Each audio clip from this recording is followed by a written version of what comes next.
જો રથયાત્રામાં છે ને, રથ ઉપર ચડીને ભગવાનને દર્શન કરવાનું મહાત્મ્ય નથી. આપણને એમ થાય કે અમને ચડવા નથી દેતા રથ ઉપર, અમે રથ ઉપર ચડીને ભગવાનને, પણ નહીં, ભગવાનના દર્શનનું મહાત્મ્ય છે કે એ રથારૂઢ ભગવાનના દર્શનને પ્રણામ કરવા. કે જે રથ ઉપર ભગવાન બેઠા હોય ને, તો એને તમારે પ્રણામ કરવાના ને, તો પુનર્જન્મ ન વિદ્યતે. તો એટલા માટે થાય રથ ઉપર નહીં, પણ રથ ઉપર ભગવાન હોય અને નીચેથી આપણે ભગવાનને પ્રણામ કરવા હે ને, તો આ એક જે વ્યક્તિ ભાવ અને શ્રદ્ધાથી જો એ રથારૂઢ ભગવાનના દર્શન કરે છે, તો એ વ્યક્તિનું કહે છે પુનર્જન્મ ન વિદ્યતે. આ એની મહિમા છે. તો એવા ભગવાન શ્રી જગન્નાથજીનો વિશ્વ પ્રસિદ્ધ ઉત્સવ છે રથયાત્રા. પહેલા રથયાત્રા અષાઢી બીજના દિવસે પુરીમાં જ નીકળતી હતી, પણ પરમ પૂજ્ય પ્રાતઃ સ્મરણીય અને એવા એસી ભક્તિવેદાંત સ્વામી શ્રી પ્રભુપાદ મહારાજની કૃપાથી આજે એ અષાઢી બીજના દિવસે પૂરા વિશ્વની અંદર અને આ રથયાત્રા નીકળે છે. ઇસ્કોનના પ્રથમ વિગ્રહ અથવા કોઈ ઈષ્ટદેવ હોય ને, તો જગન્નાથજી છે. જગન્નાથ, બલદેવ, સુભદ્રા મિયા ઈશ્વરના પ્રથમ ડીટી છે કે જેમની સ્થાપના સન ફ્રાન્સિસ્કોમાં પ્રભુપાદ મહારાજે કરી. તો ભગવાન જગન્નાથજીની આવી સુંદર રથયાત્રા આવી રહી છે અને એની અંદર આપણે બધા સંમિલિત થઈએ અને રથયાત્રાની અંદર ભગવાનના કીર્તન કરતા કરતા, નાચતા નાચતા અને ભાવ અને પ્રેમથી ભગવાનના રથને આપણે ખેંચીએ અને લઈ જઈએ. આ બહુ મોટી ભક્તિ છે કે ભગવાનની શોભાયાત્રામાં એની હારવારે હાલવું ને. આ 64 ભક્તિના અંગોમાં એક ભક્તિનો અંગ છે. તો એ રથયાત્રા ઉત્સવ બીજથી લઈ અને લગભગ એકાદશી સુધી, દશમ એકાદશી સુધી આ ઉત્સવ ચાલે છે. 9 દિવસનો ઉત્સવ હોય છે અને પાછા પુનઃ એ રથયાત્રામાં ભગવાન બેસે અને પાછા જગન્નાથપુરી જાય છે. તો આ યાત્રા જગન્નાથપુરી મંદિરથી લઈ અને એક સ્થાન છે ગુંડીચા મંદિર. આમાંથી કોઈ પુરીધામ ગયેલા છે? જગન્નાથપુરી ગયા હોય તમને ખ્યાલ હશે અને કે જે ગ્રાન્ડ રોડ છે, બહુ મોટો વિશાળ રોડ છે. એ સ્ટેટ સીધો જ રોડ ઉપર છે, જેમાં આગળ જતા એક મંદિર આવે છે જેને ગુંડીચા મંદિર કહેવામાં આવે છે. તો ભગવાન ત્યાં 7-8 દિવસ બિરાજમાન થાય છે વર્ષની અંદર, અને બાકી એ મંદિર એમના પડ્યું હોય છે. એમાં પછી કોઈ ભગવાનના વિગ્રહ નથી હોતા, કેવલ દર્શનાર્થી લોકો જોવા માટે અને દર્શન કરવા માટે જાય છે. ભગવાન અહીંયા 7-8 દી રથયાત્રાના સમય દરમિયાન બિરાજમાન થાય છે. તો જુઓ, ગૌડીય વૈષ્ણવ પરંપરામાં મહાપ્રભુ પ્રગટ થયા અને જગન્નાથપુરીની અંદર રહેતા હતા. તો મહાપ્રભુએ આ ઉત્સવને ઓર દિવ્ય બનાવ્યો કે જ્યારે ભગવાન રથારૂઢ થઈ અને ગુંડીચા મંદિર જાય તો એના આગલા દિવસે ચૈતન્ય મહાપ્રભુ એ ગુંડીચા મંદિરને સફાઈ કરે, જેને ગુંડીચા માર્જન કહેવામાં આવે છે. તો આપણે તે રથયાત્રાના આગલે દી કરવું જોઈએ. હવે આપણે બધા કામની અંદર બહુ વ્યસ્ત હોઈએ છીએ. ઓકે, તો એટલા માટે થઈને આજે રાખ્યું છે. આજે આ સત્સંગ પૂરો થાય એટલે ભગવાનની આરતી થાય. આરતી પૂરી થાય એટલે પછી બધા માટે પ્રસાદમ છે, પ્રસાદી લઈને આ મંદિર આપણે સફાઈ કરવાનું છે. તો એને ગુંડીચા મંદિર માર્જનમ કહેવામાં આવે છે. તો જે ભક્તોને આ દિવ્ય સેવાનો લાભ લેવો હોય તેઓ પ્રસાદ લઈ અને રોકાય. તો 8:30 આપણે શરૂ કરીશું. આખું મંદિરને સાફ સૂફને ધોઈ નાખશું અને બાવા વળ્યા હોય ને પાડી અને મંદિરને આખું ધોઈ અને સ્વચ્છ આપણે કરીશું. તો આ એક વિધિ છે, આ ચૈતન્ય મહાપ્રભુએ શરૂ કરી છે. ચૈતન્ય ચરિતામૃતની અંદર એક અધ્યાય છે જેની અંદર આ કથા વિસ્તારથી આપવામાં આવી છે. શ્રી ગુંડીચા મંદિર આત્મવૃંદે सम्मार्जेन शलानंत सगोर स्वशीतवत शीतलम उज्ज्वलम च कृष्ण पवेश भयतम चकार. ચૈતન્ય મહાપ્રભુએ પોતાના ભક્તોને લઈ અને ગુંડીચા મંદિરને એટલી સફાઈ કરી એ સફાઈથી જેવી રીતે આપણું ચિત્ત અને સ્વચ્છ થઈ જાય તો ઉજ્જવલ થઈ જાય ને, એવી રીતે મહાપ્રભુએ એ મંદિરને સુંદર સ્વચ્છ કર્યું કે જેની ઉપર શ્રી જગન્નાથ, બલદેવ અને સુભદ્રા મૈયા આવી અને બિરાજમાન થશે. એ પૂર્વ થોડીક ત્યાંના રાજા છે મહારાજ પ્રતાપરુદ્ર, એમનું ચરિત્ર આવે છે અને ત્યાર પછી આ ગુંડીચા મંદિરની લીલા આવે છે. તો થોડુંક પ્રતાપરુદ્રના ચરિત્ર વિશે આપણે શ્રવણ કરીએ કે ઓરિસ્સાના રાજા હતા પ્રતાપરુદ્ર, જે રાજા છે પણ જો ભગવાનના બહુ પરમ પ્રિય ભક્ત છે. તો પ્રતાપરુદ્ર જ્યારે ત્યાં નિવાસ કરતા હતા એ સમયે મહાપ્રભુ જગન્નાથપુરીની અંદર પધાર્યા. તો મહાપ્રભુ એ જગન્નાથપુરીની અંદર પધાર્યા તો પ્રતાપરુદ્રએ સાંભળેલું હતું મહાપ્રભુ વિશે કે ભગવાન શ્રી કૃષ્ણના એક મહાન ભક્ત છે ને, શ્રી ચૈતન્ય મહાપ્રભુ. અને એ પણ સાંભળ્યું હતું કે એ કોઈ સામાન્ય નથી, પણ સાક્ષાત રાધા કૃષ્ણ મિલિત તનુ છે, જે જગતના જીવોને કૃષ્ણને પ્રેમ કઈ રીતે કરાય ને એ શીખવાડવા માટે થઈને આવ્યા છે. જો આપણે બધા ઈચ્છીએ છીએ કે અમે ભગવાનના પ્રેમી ભક્ત બનીએ, પણ એ ભગવાનને પ્રેમ કઈ રીતે કરવો ને એ શીખવાડ્યું મહાપ્રભુએ. એ સ્પેશિયલી શીખવાડવા જાય કે ભગવાનને પ્રીતિ કઈ રીતે કરાય. તો એ શીખવાડવા માટે થઈને મહાપ્રભુ આ ધરાધામ ઉપર આવ્યા હતા. એ પણ એમને ખબર હતી. તો પરમ પ્રસન્ન થયા પ્રતાપરુદ્ર અને એમણે એમના પુરોહિત શ્રી કાશી મિશ્ર એમણે કીધું કે તમે પણ મહાપ્રભુને જાણો છો, તો મારે એમને મળવું છે, મારે એના દર્શન કરવા છે. તો કાશી મિશ્રે કીધું કોઈ વાંધો નહીં, હું તો કહીશ.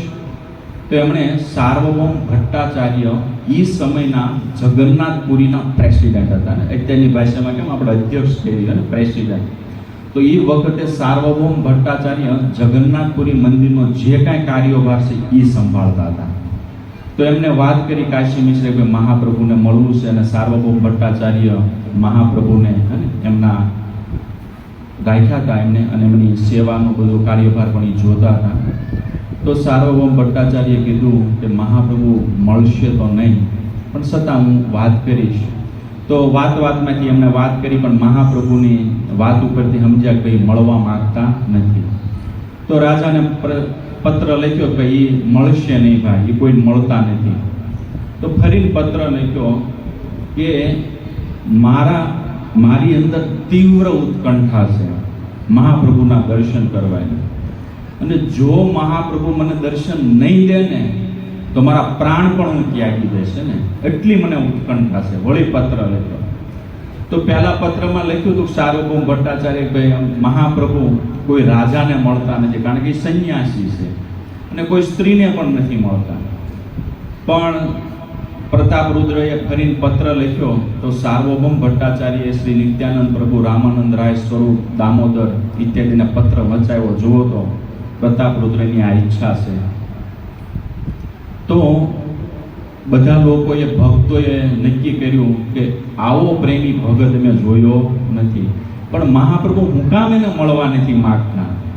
તો એમ કરી આપણે બધા મહાપ્રભુની પાસે જઈએ અને નિવેદન કરીએ, અને એને કહ્યું કે આવો પ્રેમી ભક્ત ક્યાં મળશે તમને ને, જે તમારા માટે થઈને પ્રાણ છોડી દે. તો કીધું કોઈ વાંધો નહીં. તો નિત્યાનંદ મહાપ્રભુ, સ્વરૂપ દામોદર, રામાનંદ રાય, કાશીધર મિશ્ર, સાર્વભૌમ ભટ્ટાચાર્ય અને બીજા કેટલાય ભક્તો હતા, બધા મહાપ્રભુ જે સ્થાન ઉપર નિવાસ કરતા હતા એ સ્થાન ઉપર ગયા. તો મહાપ્રભુના દર્શન કર્યા. બધા બેઠા છે, મહાપ્રભુ બેઠા છે, પણ હવે કોઈનામાં છે ને જીગર નથી કે હું એમને કહું કે ભાઈ આવી રીતની વાત છે ને અમે એટલા માટે થઈને આવ્યા, તમે પ્રતાપરુદ્રને કમસે કમ દર્શન તો આપો.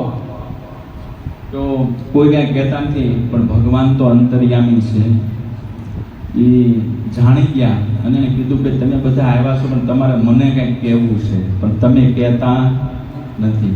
ત્યારે નિત્યાનંદ મહાપ્રભુ એ કીધું કે પ્રભુ તમે બધું જાણો છો, તો છતાં પણ અમે તમને એક નિવેદન કરીએ છીએ કે અહીંના જે રાજા છે પ્રતાપરુદ્ર, એ તમારા પ્રેમી ભક્ત છે અને એની ઈચ્છા છે એક વખત તમારા ચરણોના દર્શન થઈ જાય, એક વખત એને દર્શન આપો. અને એણે એમ લખ્યું છે કે જો તમે દર્શન નહીં આપો ને તો એના પ્રાણ પણ ત્યાગી દે, રાજપાટ બધું ત્યાગી અને પ્રાણ પણ ત્યાગી દેશે એના. તો પ્રભુ તમે એને દર્શન આપો. મહાપ્રભુ ઘણી વખત ચૂપ રહ્યા, કાંઈ બોલ્યા નહીં. ફરી નિત્યાનંદ મહાપ્રભુએ કીધું કે પ્રભુ કૃષ્ણ લીલાની અંદર જે મથુરાની બ્રાહ્મણીઓ હતી અને જે એમના પતિ બ્રાહ્મણો મથુરાના ઉપવનોની અંદર યજ્ઞ કરી રહ્યા હતા અને જ્યારે કૃષ્ણ અને બલરામ ગોચારણ લીલા કરવા માટે તેની સ્થાન ઉપર ગયા ત્યારે એમની પત્નીઓ એના પતિની થોડી પણ પરવા કર્યા વગર તમારા દર્શન માટે થઈને કૃષ્ણના દર્શન માટે થઈને આવી હતી. એમાંથી એક બ્રાહ્મણીને એમના પતિએ રોક્યા અને હાથ પકડી લીધો, ન જવા દીધી. તો હાથ પકડી લીધો, ન જવા દીધી તો એનો દેહ ત્યાં રહી ગયો, પણ એના પ્રાણ ત્યાં તમારા ચરણોની અંદર આવ્યા હતા ને.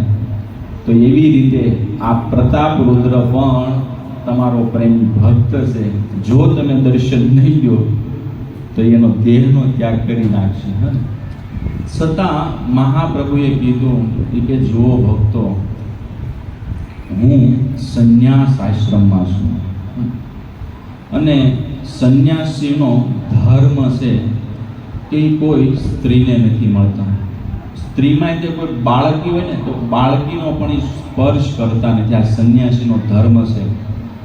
એ કોઈ રાજાને પણ નથી મળતા. આ એનો નિયમ છે. એટલા માટે થઈને તમે મારો નિયમ ન તોડાવો. ભલે મારો પ્રેમી ભક્ત છે પણ છે તો રાજાને. જેવી રીતે કોઈ વિષધર સર્પ, એ સર્પનું વિષ કાઢી નાખવામાં આવે, છતાં એ સર્પની પાસે કોઈ પણ વ્યક્તિ જાય ને એટલે ફૂંફાડો માર્યા વિનો નહીં રહે. ભલે એનામાં વિષ નથી રહ્યું, વિષ કાઢી નાખ્યું છે, પણ ફૂંફાડો મારવાનું ભૂલશે નહીં. એમ ગમે એવો મોટો પદ અધિકારી હોય અને તો એને ભલે અત્યારે તમને એમ થાય કે એની અંદર કોઈ પણ પ્રકારનું અભિમાન રૂપી ઝેર કાઢી નાખવામાં આવ્યું છે, પણ એની પૂંછડી થોડીક દબાહે ને એટલી ફૂંફાડો માર્યા વગર રહેશે. એ તરત કહે તું મને એમ કે જાણે હું કોણ છું એમ. એટલે એ ભલે ગમે એવું એનામાં અભિમાનનું ઝેર કાઢી નાખવામાં આવ્યું છે, પણ એ ફૂંફાડો માર્યા વગરનો રહેશે નહીં. એટલા માટે મારો નિયમ છે કે હું કોઈ રાજાને, પ્રતાપરુદ્ર બહુ સારા છે પણ એ રાજા જે લાગે છે ને કે મહારાજ પ્રતાપરુદ્ર ને એ રાજા લાગે છે ને એટલા માટે હું એમને મળીશ ને. જો ભક્તિ માર્ગની અંદર બધા લોકો જોડાય છે, કહે છે, પણ ભક્તિ માર્ગની અંદર બધા લોકો પાર નથી ઉતરી શકતા. બધા ભગવાનને પ્રાપ્તિ નથી કરી શકતા. ચલો ચલો સબ કોઈ કહે, પહોંચે વિરલા કોઈ. સાધુઓમાં એક કહેવત છે કે બધા એમ કે હાલો ભાઈ અને ભગવાનની ભક્તિ કરો, માળા કરો. બધા તમને કે ભાઈ હાલો આ પંથમાં. પણ આ પંથમાં પોગવામાં તો કોઈ વિરલા જ પોગે ને. કારણ શું? ચલો ચલો સબ કોઈ કહે, પહોંચે વિરલા કોઈ. એક કંચન એક કામિની, દુર્ગમ ઘાટી સોય. કારણ કે આ માર્ગની અંદર એક કંચન માને ધન સંપત્તિ અને એક કામિની અને એક સ્ત્રી, એક દુર્ગમ ઘાટીની સમાન છે. પુરુષ શરીરની અંદર જે ભજન કરી રહ્યા છે એમના માટે સ્ત્રી દુર્ગમ ઘાટી છે, અને સ્ત્રી શરીરની અંદર કોઈ ભજન કરી રહ્યું છે તો પર પુરુષ એમના માટે દુર્ગમ ઘાટી છે ને. એટલા માટે તે નથી પહોંચી શકતા હો.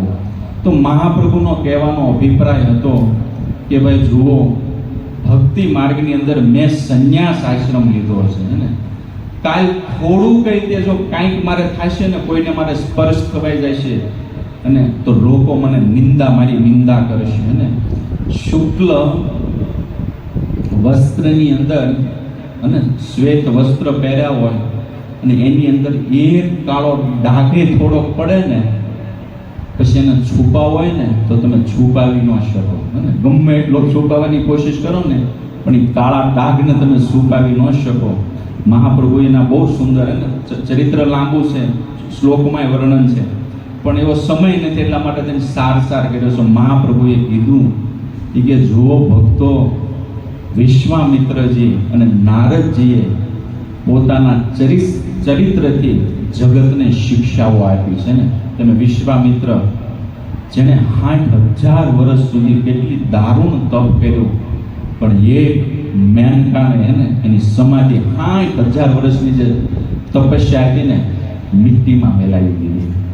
શ્રી નારદજી કેટલા મહાન ત્યાગી પુરુષ, પણ એક વિશ્વ સુંદરી જેનો હાથનો સ્પર્શ થતા જેને ભાગ્ય જોવા માટે થઈને વિષ પ્રવાહી એનો હાથ આપ્યો હતો અને એના પિતાશ્રીએ કે ભાઈ મહારાજ, અમારી દીકરીનો હાથ તમે જોવો ને, ત્યાંને કેવો વર મળશે. એ હાથનો સ્પર્શ થતા અને નારદજી રીતે મધી ફરી ગઈ કે આ સંન્યાસ આશ્રમમાં સુખ લખ્યું છે, સુખ તો આમાં જ છે.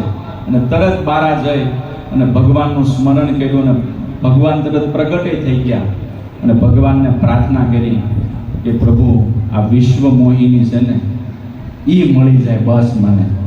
પછી પાછું નારદજીએ એમય કીધું કે પ્રભુ, તમે હંમેશા જગતનું હિત કરવા વાળા છો અને જે પ્રકારે મારું હિત થતું એ તરત કરો. એ કે જેહી વિધિ હિત હોય મોરા, કીજીએ બેગી પ્રભુ મોરે.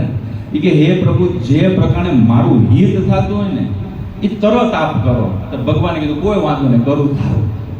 તો ભગવાને લગ્ન કરવા દીધા નહીં. પછી નારદજીને મળ્યા, નારદજીને કીધું તમે જ કીધું તું જેમાં મારું હિત હોય એ કરો, કે તારું હિત આમાં છે, તારે લગ્ન કરવા નથી. તો મહાપ્રભુ કહે છે, જો વિશ્વામિત્રજી, નારદજી એમના ચરિત્રો દ્વારા એમણે જગતને શિક્ષાઓ આપી. જો નથી વિશ્વામિત્રમાં કે કમી નથી, એને 60,000 વર્ષની તપસ્યા કરી, એ મહાન છે ને. એ તો બહુ મુજકોટી ભગવાનના પાર્ષદો છે, એની અંદર કામ વિકાર આવે જ નહીં, પરંતુ જગતના લોકોને શિક્ષા દેવા માટે થઈ મહાન પુરુષો દ્વારા ભગવાનના લીલા કરાવે છે ને. નકર આવો મહાન અને યોગી વિશ્વામિત્ર જેવો શું એના અંદર કામ વિકાર આવે? પણ ભગવાન જગતના લોકોને કહે છે, ગમે એવો મોટો તપસ્વી છે, 60,000 વર્ષ સુધી તપસ્યા કરી છે, પણ એક સ્ત્રી તે એનું પતન કરાવી શકે છે. એટલા માટે થઈને ભક્તિ માર્ગની અંદર બહુ સાવધાન રહેવું જોઈએ. તો મહાપ્રભુએ કીધું કે એટલા માટે થઈને હું કોઈ રાજાને કે કોઈ સ્ત્રીને મળતો નથી.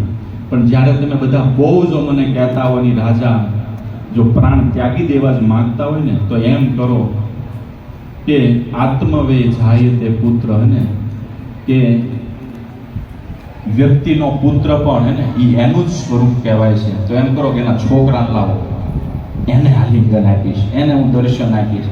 તો પ્રતાપરુદ્રના પુત્રને લાવવામાં આવ્યા અને મહાપ્રભુની સામે જ્યારે એમના પુત્રને લાવવામાં આવ્યા તો શ્યામ વરણનો એમની દેહ કાંતરી હતી અને સુંદર પીતાંબર વસ્ત્ર, કારણ કે રાજાના પુત્ર હતા, આભૂષણો પહેરેલા.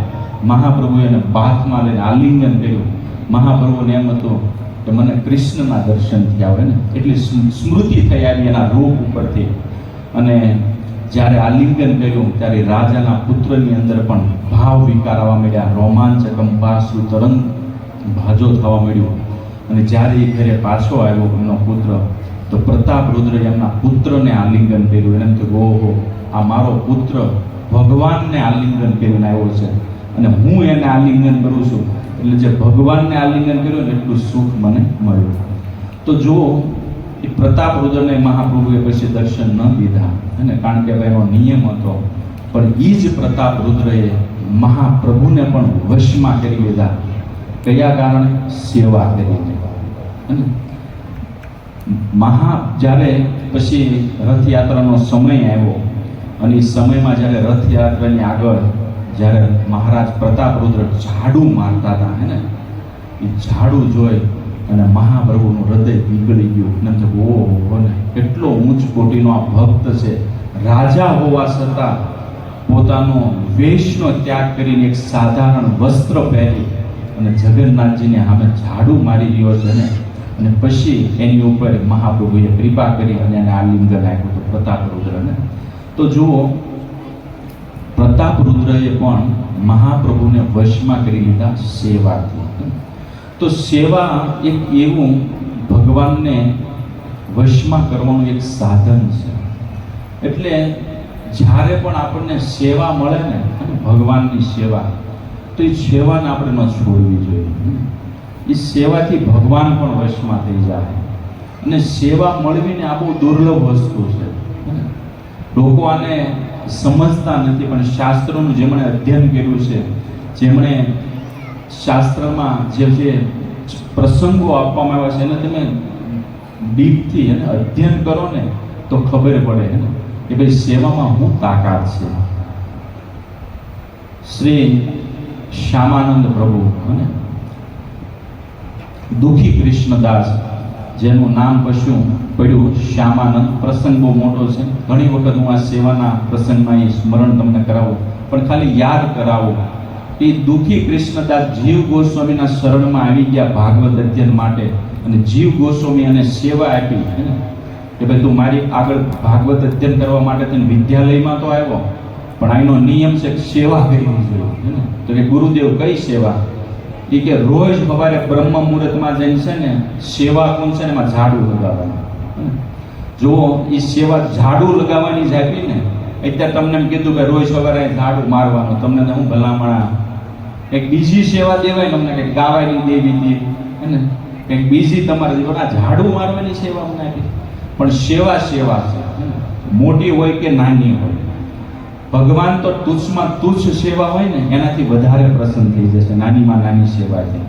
પણ એ શામાન દુઃખી કૃષ્ણદાસે એટલી ભાવ અને પ્રેમથી સેવા કરી કે એની સેવા જોઈને રાધા રાણી પ્રસન્ન થયા અને એનું ઝાંઝર એમને મળ્યું. અને ઝાંઝર એમને મળ્યું અને પછી જ્યારે એમના ગુરુદેવને એમને ખબર પડી કે દુઃખી કૃષ્ણદાસની ઉપર રાધા રાણીની કૃપા થઈને રાધા રાણીએ એને દર્શન દીધા, ત્યારે દુઃખી કૃષ્ણદાસનું નામ જીવ ગોસ્વામીએ રાખ્યું શ્યામા. એટલે રાધા રાણીનું એક નામ છે શ્યામા, કે તે તારી સેવાથી શ્યામાને આનંદ આપ્યો, એટલે આજથી તારું નામ શ્યામાનંદ દાસ. જો તો સેવાની કેટલી મહત્તા છે. તો સેવાથી ભગવાન પણ વશમાં થઈ જાય છે. તો પ્રતાપરુદ્રની ઉપર પણ મહાપ્રભુએ કૃપા કરી. જ્યારે એને જોયું કે ઓ જગન્નાથ રથની સામે ઝાડુ મારી રહ્યો છે, ભગવાનનું હૃદય દ્રવિત થયું, ભગવાન એની કૃપા કરી. તો એવી રીતે આ સેવા આપણે પણ કરી રાખી છે. બધી રથયાત્રા હોય તો એ રથયાત્રામાં આગળ ભક્તો ઝાડુ મારતા જાય ને, રથ આગળ આગળ હાલતો જાય ને, ચાલો અમે 5-6 ઝાડુ હોના, ન્યાના રાજા તો હોનાની હાવણી મારે છે, પણ અમે હોનાનો કલર કર્યો છે, ગોલ્ડન કલરના અમે રાખ્યા છે, અને ગોલ્ડન કલર દર વર્ષે અમે મારી દઈએ એટલે હોના જેવા દેખાય. કારણ કે એટલે આ યુગમાં હોનાના ઝાડુ રાખવાનો મેચ નથી. તો મંદિર બનાવી નાખી ને પહેલાં, પણ કોઈ વાંધો નહીં, ભાવ એવો છે કે આ હોનાનું અમારું ઝાડુ છે. અને ભક્તો ભાવ અને પ્રેમથી જ્યારે રથ અને પ્રસ્થાન થાય ત્યારે લગાવવામાં આવે છે. તો તમે ત્યાં સેવાનો લાભ લઈ લેજો. અને જ્યારે રથયાત્રા પ્રસ્થાન થાય ને ત્યારે ઠેઠ આખા રૂટમાં એ ઝાડુ લાગશે ને, તો બધા ભક્તો ઘડીક ઘડીક ને ભગવાનની પાસે ઝાડુ મારતા હોય તો તમારે એમને કહેવાનું કે ઘડીક મને આપો, ને તો એ તમને દેખશે રમતા. ને તો એ રીતે ભાવ અને પ્રેમથી ભગવાનની સામે અને દીનતાના ભાવથી એ ઝાડુ તમે મારશો તો રઠારૂઢ ભગવાન જગન્નાથજી એને નિશ્ચિત તમારી ઉપર પ્રસન્ન થશે. આ ઝાડુની એક વાત આવી, પ્રતાપરુદ્રની આપણે વાત કરી છે, તો એના પિતાની કથા તમને સંભળાવું. હરે કૃષ્ણ હરે કૃષ્ણ કૃષ્ણ કૃષ્ણ હરે હરે રામ રામ રામ.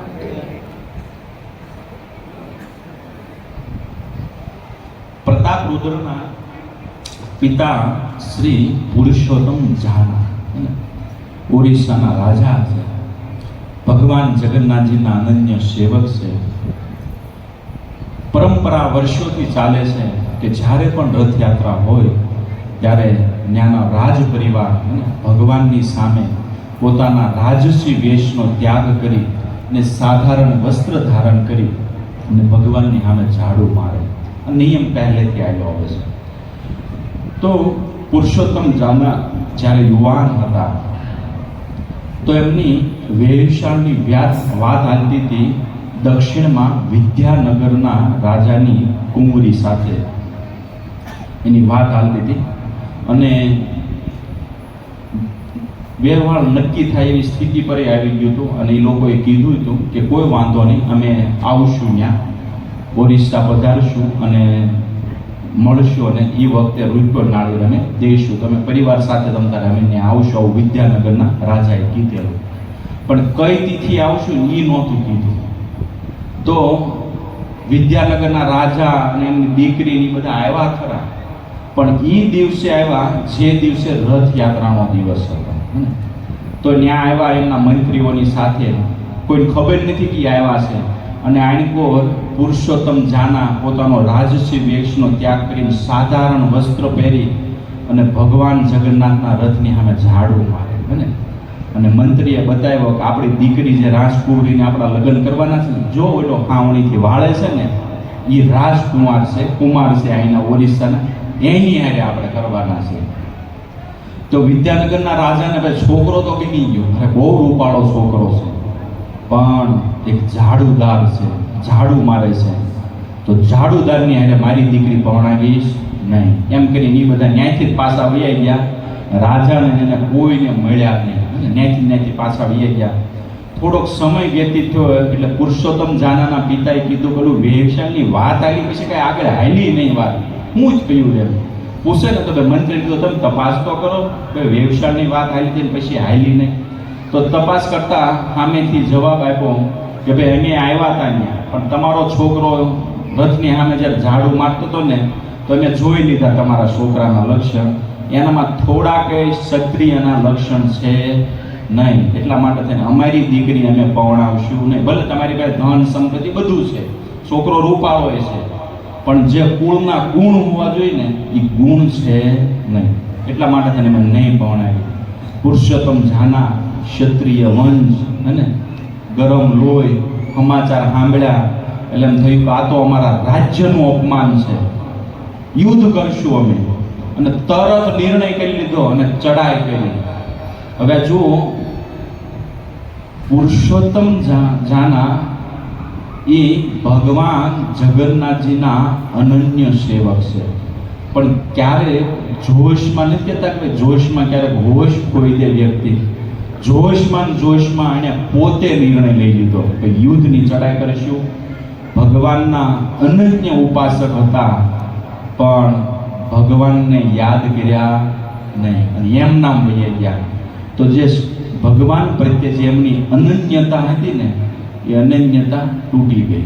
કારણ કે અનન્યતા ક્યાં રહે? ભગવાનને પૂછ્યા વગર મીડો કામ કરવા. અનન્યતા એને કહેવાય કે જે ભગવાનને પૂછ્યા વગર કોઈ વસ્તુ કામ ન કરે ને, પૂર્ણ શરણાગતિ. તો આણકોર વિદ્યાનગરના જે રાજા હતા એ શ્રી ગણેશજીના ઉપાસક હતા. તો એમણે ગણેશજી પાસેથી મંજૂરી લીધી અને કીધું કે પ્રભુ, આપણા રાજ્ય ઉપર આક્રમણ થયું છે, તમે અમારી હારે આવો.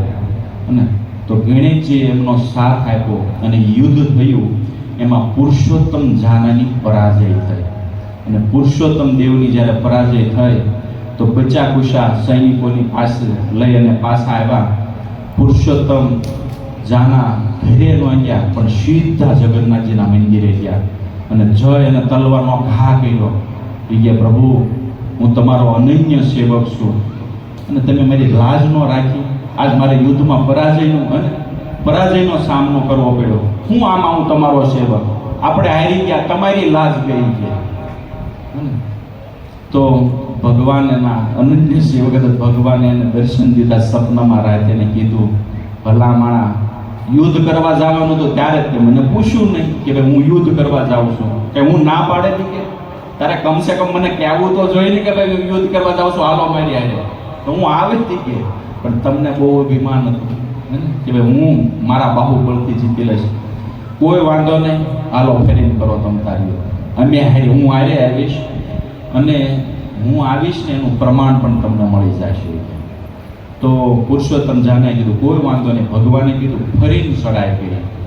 તો ફરીને ચડાઈ કરી અને સૈન્ય ઓરિસ્સાથી હાલ્યું. વિદ્યાનગરના રાજાને પણ ખબર પડી ગઈ કે ફરીને પુરુષોત્તમ જાનાએ વળતું આક્રમણ કર્યું છે. કોઈ વાંધો નહીં. આણકોર વળી એમને ગણેશજીને પ્રાર્થના કરી, ગણેશજીને હારે લીધા અને આણકોર પુરુષોત્તમ જાનાએ ભગવાનને પ્રાર્થના કરી. પણ છે ને ભગવાન થોડાક જીવરા છે ને એ તો સૌથી આગળ આવ્યા. કૃષ્ણ અને બલરામ બે એક કાળો ને એક ધોળો ઘોડો લઈ અને બે ભાઈ અને સૈન્યનો વેશ ધારણ કરી અને આગળ ઘોડો હાંકતા જાય. એવામાં એક મૈયા છાશનું મટકું માથે લઈને જાતા હતા અને કહેતા હતા ભાઈ કોઈને સાઈસ લેવી તો લઈ લો. પણ ભગવાને એ સાઈસને આમ સુગંધ આવી ને ત્યાં આમ લગામ ચોંટી ગઈ ને ઘોડાને ઉભો રાખ્યો. તરત કીધું મૈયા આમાં શું છે? કે આમાં સાઈસ છે. એ કે અમને આપો ને, ખૂબ તરસ લાગી છે. તો કીધું ભાઈ હું આપું ખરો, સાઈસ હું તને આપું, પણ બદલામાં કારણ કે મારો તે પરિવાર છે, એનું પાલન પોષણ આ સાઈસથી થયેલું છે. ત્યારે એને કીધું કે અત્યારે છે ને હું યુદ્ધ કરવા માટે તેને જાઉં છું એટલે પાકીટ લાવ્યો નથી. ભગવાન કહે ને આપણે ઘણી વખત અમે મંદિર આવીએ તો પાકીટ ન હોય, પોલીસ વાળા ઘણી વખત ઊભા રાખે ને કે ભાઈ મંદિરે સેવામાં જાય તો પાકીટ નથી હોતું ખિસ્સામાં. તો ભગવાન કે ત્યારે યુદ્ધ કરવા માટે થાય તો પૈસા મારી પાસે છે નહીં, પણ જો અમારા રાજા પાછળ આવે છે એ તમને આપી દે અને કહેજો કે તમારા બે સૈનિક અહીંથી ગયા હતા ને એ સાઈસ પીતા ગયા છે કે પૈસા અમને આપો એમ. તો એ મૈયાએ કીધું પણ કે તમારા રાજાને કઈ રીતે ખબર પડે તમે પીધી છે ને એવા ત્યાં ઘણે નીકળશે કે. તો ભગવાને કીધું કોઈ વાંધો ને આલ્યો મુદ્રિકા મેં આપી છે બે એક એટલે વીટી, આ વીટી બતાવજો રાજાને ને, અને આ વીટી એને આપી દેજો અને એ તમને જે પૈસા આપે ને તમે લઈ લેજો. કે કોઈ વાંધો નહીં. તો ભગવાન તે કહેવાય છે દહીં દૂધ અને છાશ પીવા માટે ભગવાને કંઈક ગોલોકથી ધક્કો કર્યો ને આખું માટલું છે ને બે ભાઈ પી ગયા આખું અને બે વીટી આપી દીધી ને બે તો વહી ગયા આગળ. અને આની પર રાજા જ્યારે ત્યાં પહોંચ્યા ત્યારે કીધું ઉભા રહ્યો, તમારા બે સૈનિક અહીંથી આગળ ગયા છે અને એણે મારી છાશ પીધી છે, પૈસા દેવાના બાકી છે અને ઉધાર રાખીને ગયા છે. તો રાજાએ કીધું પણ હું જ આગળ આવું છું ને બધા સેવકો મારા સૈનિકો મારી પાછળ છે, તો આમાંથી આગળ ગયા કોણ કે બે સૈનિકો? કારણ કે હું આગળ આવું, સૈનિકો પાછળ છે, તો ગયા કોણ? કે એને જો આ નિશાની આપી છે તો એ બે વીટી રાજાને આપી. તો એકમાં જગન્નાથ સિંહ અને એકમાં બલદેવ સિંહ એવું નામ લખ્યું હતું. તો આ વીટી પુરુષોત્તમ જાનાએ જ ભગવાનને બનાવીને પહેરાવી હતી ભગવાનને આ રાજાએ તે સુંદર બે વીટી બનાવી દીધી. પહેલા આપણે ખબર વીટી બનાવવામાં નામ લખતા હતા, એવું નામ લખ્યું હતું, એકમાં જગન્નાથસિંહ ને એકમાં બલદેવસિંહ. ઓકે. તો એ કે તો વીટી તો મેં જ આપેલી છે. ત્યારે પુરુષોત્તમ જાનાને થયું હા ભગવાને મને કીધું હતું હું આવીશ અને એનું પ્રમાણ પણ તમને મળી જશે. તો ભગવાન આવ્યા છે. એણે કીધું કે હે મૈયા તારી નજર ચારે બાજુ જાય ને એટલી ભૂમિ તારી લાઈ લીધો અને વીટી લઈ અને એ બધી જમીન એને આપી દીધી. કીધું તું બહુ ભાગ્યશાળી છે, આજ તારી સાઈસ છે ને ભગવાને પીધી છે ને એ જગન્નાથ જે આજ તારી સાઈસ ખુદ આવીને પીધી. ભાવ વિભોર થઈ ગઈ માતા અને આગળ જ્યાં જાય ને તો રાજાનો તો પરાજય થઈ ગયેલો, વિદ્યાનગરનો રાજા એનો તો પરાજય થઈ ગયેલો, રથ તોડી નાખ્યા ને બધાના હેન્ડીકાપ ભગવાને કરી દીધા કે કોઈ હાલી ન કે બધાના અસ્ત્ર શસ્ત્ર તોડી નાખ્યા. અને જ્યારે પ્રતાપ જ્યાં ત્યાં પહોંચ્યા હતા તો બધું ખેદાન મેદાન અને વિદ્યાનગરના રાજા એને તે ભગવાને પરાસ્ત કર્યા. હાલી એક એવી સ્થિતિમાં એનો રથ તોડી નાખ્યો. એણે કીધું કે મહારાજ અમારી પરાજય થઈ ગઈ, તમારા બે સૈનિક જે હતા ને આ બે થઈને અમને હરાવી નાખ્યા. એ કે બીજું મારે કાંઈ નથી જોતું, પણ એ તમારા સૈનિક છે કોણ કે એટલા સુંદર રૂપાળા કે અમે તો ખાલી એને જોતા રહી ગયા ને ત્યાં અમારું બધું અમે એમ થાય કે આની ઉપર તલવારનો પ્રહાર કરીએ, પણ રૂપ જ એટલું સુંદર નથી, રૂપ જો અમે રહીને એ અમારી ઉપર પ્રહાર કરી દેતા ને. એટલા માટે તેને અમે હાર સ્વીકાર કરીએ છીએ. તો હાર સ્વીકાર કરી પુરુષોત્તમ જાનાએ કીધું તમને બક્ષી દેવામાં આવે છે, પણ તમારી દીકરીને નહીં, એ કે અમે બંધી બનાવીને લઈ જઈશું અને એક ઝાડુદારની હારે જેના લગ્ન કે હું કરાવડાવીશ, અને જે ગણપતિજી તમારા ઈષ્ટદેવ છે ને એના શ્રી વિગ્રહ એને ઉપાડ્યા કે એને અમે બંધી બનાવીને લઈ જઈશું. તો આજે પણ એ ભાંડ ગણેશ કહેવામાં આવે છે. આજે પણ જગન્નાથ મંદિરની અંદર તમે જાઓ તો એના દર્શન છે ભાંડ ગણેશ ને એ પુરુષોત્તમ જાના એટલે ટૂંકમાં ભગવાને એમને પરાસ્ત કર્યા હતા અને ગણેશજી પણ ત્યાં આવી ગયા હતા. તો આવી રીતે પરાજય થયો, કન્યાને લાવવામાં આવી. પુરુષોત્તમ જાના હઠ પકડી એ કે આની હારે હું તો લગ્ન નહીં કરું, પણ એક ઝાડુદારની હારે હું લગ્ન કરાવીશ. મંત્રીએ કીધું કે રાજા હંમેશા નિર્ણય લેવામાં ઉતાવળ ન કરવી જોઈએ, ધીરજના ફળ મીઠા હોય છે. તમારો નિયમ છે ને કે આને ઝાડુદાર એ કે નિમ્ન કક્ષાનો ઝાડુદાર હોય ને એની હારે લગ્ન કરાવવા છે. તો મંત્રીએ કીધું એવો હું ગોતીને લાવીશ, સમય આપો. તો કહેતા કોઈ વાંધો નહીં, તો એવો ગોતીને લાવી કે. તો એવી રીતે મંત્રીએ એ દીકરીને પોતાની પુત્રી તરીકે રાખી અને એમની સેવા કરી અને સંરક્ષણ આપ્યું. અને આ વિદ્યાનગરની જે રાજકુમારી હતી તો બહુ ડરી ગઈ હતી, રુદન કરતી હતી, પણ મંત્રીએ કીધું તું ધીરજ રાખ, લગ્ન તારા હું એને હારે જ કરાવીશ, પણ થોડીક ધીરજ રાખ. અને જ્યારે પાછો રથયાત્રાનો દિવસ આવ્યો અને પુરુષોત્તમ જાના પોતાનો રાજસી વેશનો ત્યાગ કરી એક દીન અને ભાવથી અને જગન્નાથની સામે અને ઝાડુ સેવા કરતા હતા. પુરુષોત્તમ જાના એટલા ભગવાનના શુદ્ધ ભક્ત કે આંખોમાંથી એને આંસુઓ વહેતા જાય એટલું એને પ્રેમ તરંગ એના હૃદયમાંથી છલકાતો હતો. તો આવા ભાવ સાથે એ જ્યારે સેવા કરતા હતા ત્યારે મંત્રી એને કીધું હાયલા આજ દિવસ આવી ગયો, તારા લગ્ન કરાવું. તો પુષ્પની માળા લઈ અને રાજકુમારીને સોળે શણગાર સજીને મંત્રી લાવ્યા અને કીધું આ ઝાડુ જે મારે છે ને એને પહેરાવી દે. અને ત્યારે પુરુષોત્તમ જાનાને તો કાંઈ ખબર નહીં, એ તો ભાવમાં ઝાડુ મારે છે એમાં જઈને કહીને એને વરમાળા પહેરાવી દીધી. અને મંત્રીએ કીધું એ કે તમે કીધું તું ને કે નિમ્ન કક્ષાનો કોઈ ઝાડુદાર હોય ને, આજ તમે રાજા હોવા છતાં એક હાવ સાધારણ વસ્ત્ર પહેરી ને તમે આ સેવા કરો છો ને, તો આનાથી બેસ્ટ ઝાડુદાર મને મળશે નહીં. એટલા માટે થઈને હું આ કન્યાના લગ્ન આની સાથે કરાવું છું. તો રાજાએ કાંઈ બોલી શક્યા નહીં અને આવી રીતે એમના લગ્ન કર્યા. પણ જુઓ પુરુષોત્તમ જાના પણ ભાવ અને પ્રેમથી ભગવાનની સેવા કરતા હતા ને, અને એના જ પુત્ર છે અહીંયા મહારાજ પ્રતાપરુદ્ર અને પુરુષોત્તમ જાના, એને પણ ભગવાનની ખૂબ સેવા કરી અને ભગવાનને પ્રસન્ન કર્યા. ચિત્ત મહાપ્રભુને પ્રસન્ન થયા. વાત રહી ગુંડીચા મંદિરની, આગળ વર્ણન આવે કે ગુંડીચા મંદિર જે રથયાત્રાના આગલા દિવસે મહાપ્રભુએ કર્યું. પ્રથમ વખત જ્યારે મહાપ્રભુ જગન્નાથપુરીમાં ગયા અને પ્રથમ વખત જ્યારે રથયાત્રા આવી મહાપ્રભુના ઉપસ્થિત સમયે, ત્યારે મહાપ્રભુએ કાશી મિશ્ર જે રાજાના પુરોહિત હતા એમને કીધું કે તમે રાજાને કહો કે જે આ ગુંડીચા મંદિર છે એનું માર્જન રાજા દ્વારા કરાવવામાં આવે છે. એટલે રાજા ન જાય કરવા, પણ એના સેવકોને કહી દે તમે જઈને બધું સાફસૂફ કરી નાખજો. હે ને, તો એ જે કરી રહ્યા છે ને એ કરે એમાં કોઈ વાંધો નથી, પણ કમી ભાવની છે. એ રાજાના જે સેવકો છે ને એને કોઈ ભાવ પ્રેમ નથી, એને તો શું છે મહિનો ક્યારે પૂરો થાય ને આપણા ખાતામાં પૈસા આવી જાય ને એ જોવે છે. ત્યારે કીધું સેવા તો બરોબર કરે છે, પણ ભાવથી જે થવી પડે ને એ કરતા નથી. તો એને રાજાને તમે કહો અમારી અને ભક્તોની ઈચ્છા છે કે દર વર્ષે રથયાત્રાના આગલા દિવસે આ સેવા અમે કરીશું. બસ તમે ખાલી એટલી જ અમને મદદ કરો કે અમને થોડાક છે ને હોય એક ઝાડુ લાવી દો અને થોડાક 100-150 અમને માટલા લાવી દો નવા. ઓકે, બસ એટલું તમે અમને લાવી દો, બાકી આ સેવા અમે કરીશું. પ્રતાપરુદ્રને આ પત્ર મળ્યો. કાશી મિશ્રે કીધું પ્રતાપરુદ્ર પરમ પ્રસન્ન થઈ ગયા. એને કીધું કોઈ વાંધો નહીં, મહાપ્રભુ જો સ્વયં આ સેવા કરતા હોય એના ભક્તો તો હું અતિ પ્રસન્ન છું.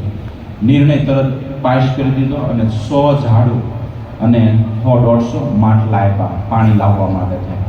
અને મહાપ્રભુએ જગન્નાથ મંદિરથી લઈ અને આ સેવાનો પ્રારંભ કર્યો. રસ્તોમાં અંદર ક્યાંય પણ કચરો તો સાફ કરતા કરતા ગુંડીચા મંદિરની અંદર આવ્યા. અને ગુંડીચા મંદિરની અંદર આવી અને મહાપ્રભુએ બધા ભક્તોને પોતાના સ્વ હાથે ચંદન ઘસી અને લગાડવામાં આવ્યું. આપણે તમે પહેલાં અમે જ્યારે કથાઓને એવું કરતા ત્યારે જે કોઈ ભક્ત આવે ને ચંદન લગાડતા અહીંયા ચંદન લગાડવી અને પછી અંતરે લગાડવી હતી. પણ પછી થયું હું કે ઓલું શૂટિંગનો હવે અત્યારે જમાનો આવ્યો ને તે કે શૂટિંગ ઉતારી તો બધાના કપાળે કે ધોળું ધોળું અહીંયા આવે છે એ કે અને તે કંઈક ફેરફાર કરો. નકર પહેલાં બધા જ્યારે અમે કથાઓને કરતા ને તો બધાને અહીંયા ચંદન લગાડવી પણ પછી બધાના કપાળે ધોળા ધોળા થઈ જાય. તો પછી નિર્ણય કર્યો કે ચંદનની જગ્યાએ આપણે જે ભક્ત આવે ને એને ચંદનનું તિલક કરી દઈએ અને અંતર લગાડી દઈએ. તો મહાપ્રભુએ સ્વયં જો ભક્તોને બધાને કપાળે ચંદન લગાડ્યું, પુષ્પની માળા પહેરાવી અને એક એક ઝાડુ આપે. લ્યો આ સેવા કરવાની છે ને. તો આમ બધા સેવકોને ચંદન માળા અને એક એક ઝાડુ આપ્યું અને મહાપ્રભુએ સ્વયં ઝાડુ લીધું અને કીધું કે આ સેવા કરવાની છે અને બધાએ પોતાનો આ કચરાનો ઢગલો છે ને અલગ અલગ રાખવાનો હોય જણાને હે ને. કારણ કે હું જોઈશ કોણે કેટલી સેવા કરી છે ને. જેનો ઢગલો મોટો હશે ને તો હું સમજીશ એને બહુ સેવા કરી છે અને જેનો ઓછો હશે જેને એમ કે સેવા કરી છે પણ પરાયણે એટલે મને ખબર પડશે કોની કેટલી સેવા. તો મહાપ્રભુ સ્વયં સેવા કરે છે અને બધા ભક્તોએ, કારણ કે આખું વર્ષ મંદિર બંધ રહે, ખાલી એમનામ પડ્યું રહે મંદિર, કારણ કે એમાં ભગવાન તો હોય ને એટલે કોઈ અર્ચન પૂજન નથી, ખાલી લોકોની અમુકની અવર જવર હોય. બાકી એમનામાં તો શું એના વૃક્ષો હોય તો વૃક્ષોના પાંદડા અને ધૂળને તો થર જામી ગયું હોય. તો મહાપ્રભુ એ ઢગલો કરે, પોતાના ઉત્તરીયની અંદર એ બધું ભેગું કરી અને બધું એક બાજુ ને બહાર નાખવા જાય. તો બધા ભક્તો એ રીતે કરતા હતા. એવી રીતે આખું ગુંડીચા મંદિર એક વખત વાળી નાખવામાં આવ્યું. મહાપ્રભુએ કીધું કે હજી કચરો રહી ગયો છે. ઘણી વખત બહુ જ્યારે કચરો હોય ને તો એક ફેર તમે વાળો ને તો સફાઈ થાય નહીં, થોડું થોડું હજી રહી જાય કે હજી ફરી બીજો હાથ મારો. તો વળી પાછો બધાએ ઝાડુ લગાવી અને ફરીને બધાએ કર્યું. પણ જુઓ, મહાપ્રભુએ કીધું કે સેવાનો નિયમ છે કે જ્યારે સેવા કરીએ ને ત્યારે સેવા હાથ અને પગ ભગવાનની સેવામાં અને મુખ ભગવાનનું નામ ગાવામાં હોવું જોઈએ. એટલા માટે થઈને બધાએ કીર્તન કરતા કરતા હે ને હરે કૃષ્ણ કૃષ્ણ કૃષ્ણ હરે હરે, હરે રામ રામ રામ હરે. તો બધા કૃષ્ણ કૃષ્ણ કરતા કરતા હે ને સેવા કરે. એકબીજાને કંઈક દેવો હોય ને કે હરે કૃષ્ણ એટલે ઓલો વ્યક્તિ જોવે તો કે પહેલા બહાર નાખ્યા હે ને. તો એવી રીતે આખી કૃષ્ણની ધ્વનિ ગુંજી રહી છે અને સેવા થઈ રહી છે. અને પછી કીધું મહાપ્રભુએ કે હવે બરોબર સ્વચ્છ થઈ ગયું છે, હવે એમ કરો કે જળ લાવો અને જળ લાવી અને આપણે આખું મંદિર ધોઈશું.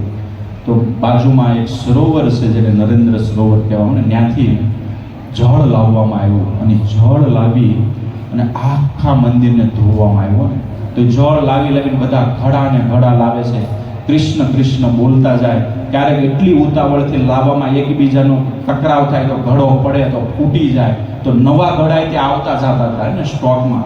તો હજારો ભક્તો ત્યાંથી દૂરથી પાણી ભરતા હતા. તો તળાવ ઉપર ભીડ થઈ ગઈ ને તો લોકોએ ગામના જે કૂવા હોય ને એ કૂવામાંથી ભરીને મેળ્યા લાવવા અને ધોવે આખું મંદિર. તો એ મંદિર જ્યારે ધોતા હતા, જેમ ભગવાન જગન્નાથજી બેહવાના છે એ સ્થાનને ધોઈ રહ્યા છે, તો એ પાણી એકઠું થાય તો જે ઘડો ફૂટી ગયો હોય ને તો એ ફૂટેલા ઘડાને તે લઈ લઈને એમાં પાણી ભરીને ઉલાળે ને. જેવી રીતે આપણે કેમ ડોલની અંદર ટબ રાખીને જે દિવાલ ધોવી હોય તો ટબે ભરીને આપણે ધોવી, તો એમ ત્યાં તો ટબ ને એવું હતું નહીં. તો જે ગળા ફૂટી ગયા એની ઠીકરીઓ લઈ લે ને એમાં પાણી જો આવી હોય એ લઈ અને એમાં પાણી ભરી અને ઉછાળી બધી દિવાલો ને એવું બધું ધોઈ નાખ્યું. કોઈ ભક્ત મંદિરમાં એ દિવાલો ઉપર ઘડો ઠલવવાને બદલે મહાપ્રભુ કંઈક આમ ઘસતા હોય ને તો એની ઉપર આવીને ઘડો ઠેરવી દે ને. તો શા માટે?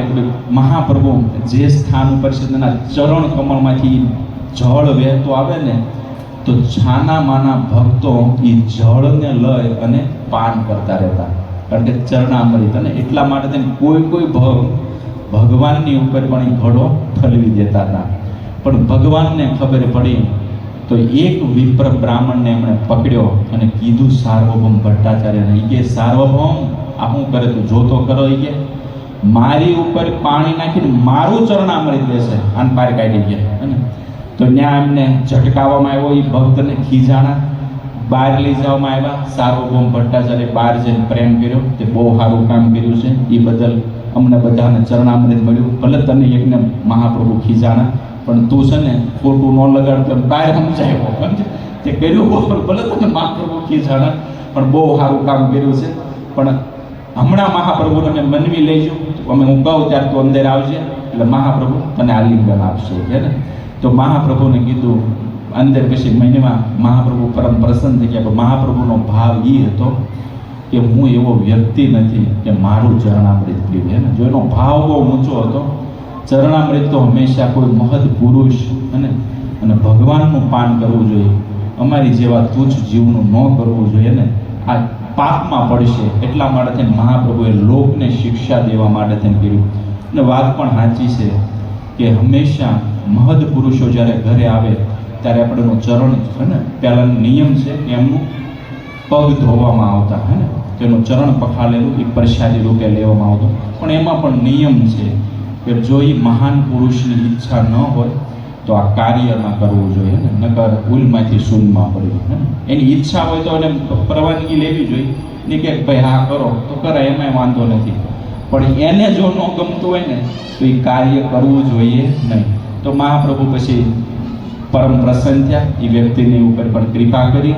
તો આવી રીતે એ સુંદર ગુંડીચા મંદિરની અંદર જો શિક્ષા છે, મહાપ્રભુ સ્વયં એ સેવા કરતા હતા અને કહેતા હતા કે આપણા હૃદયની અંદર પણ એને કેટલાય જન્મોની જે બધી દુર્વાસના છે, એ કચડો આપણા હૃદયની અંદર એકઠો થયેલો છે, એને સ્વચ્છ કરવો હોય ને તો સેવા, ને કારણ કે સેવાની અંદર છે ને દૈન્ય આવે. આપણે જ્યારે સેવા કરીને તો આપણા હૃદયની અંદર શું આવે? દીનતા આવે, આપણું અભિમાન તૂટી જાય.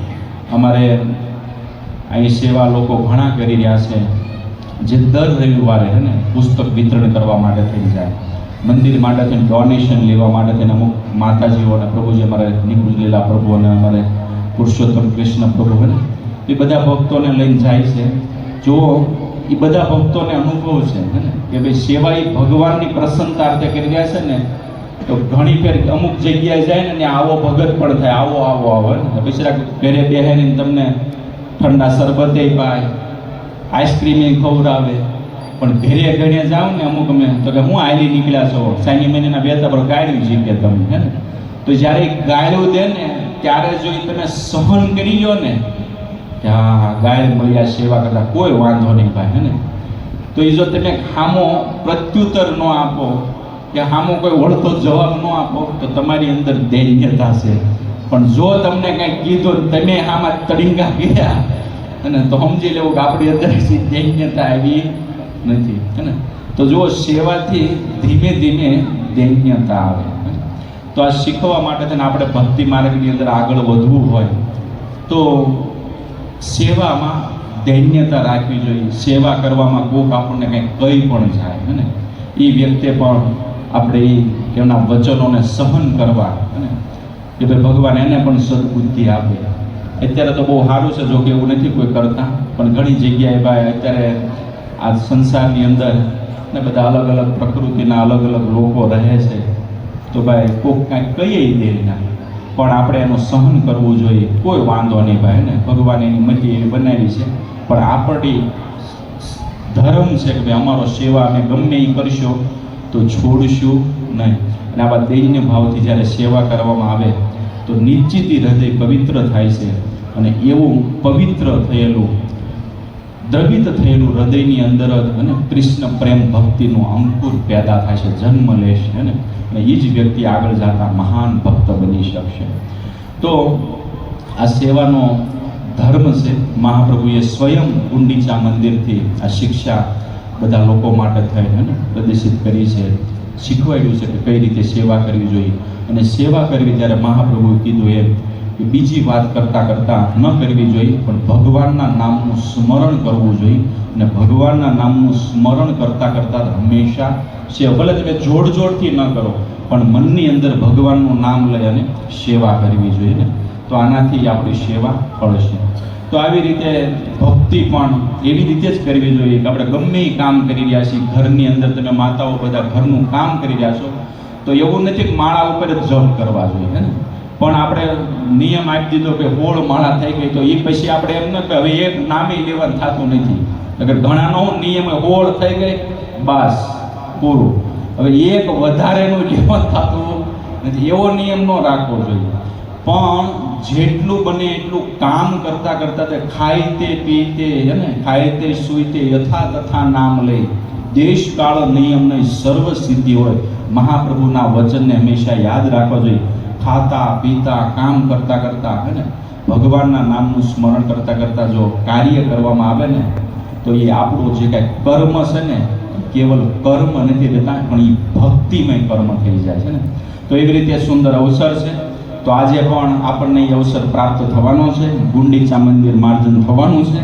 તો જે ભક્તોને ઈચ્છા હોય તેઓ આરતી પછી પ્રસાદમ લઈ અને હોલની ઉપર તૈયાર થઈ જાય.